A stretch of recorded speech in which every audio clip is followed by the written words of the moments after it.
Другое мероприятие, посвященное женщинам, сегодня проходит в столице Якутии. 10-й республиканский форум девушек-лидеров собрал молодых активисток из более чем 10 районов. Главной целью форума стали консолидация и подготовка молодых лидеров женского движения в вопросах политики, общественной деятельности, социальной защиты и занятости. Мы узнали у одного из организаторов, как с этим обстоят дела в компаниях сегодня. Начнется форум с торжественного открытия, с пленарной части.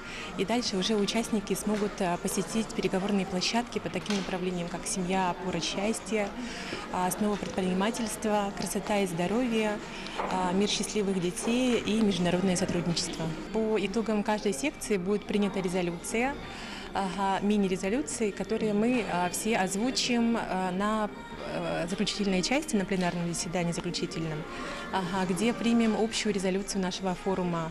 Это у нас будет вектором дальнейшей нашей работы.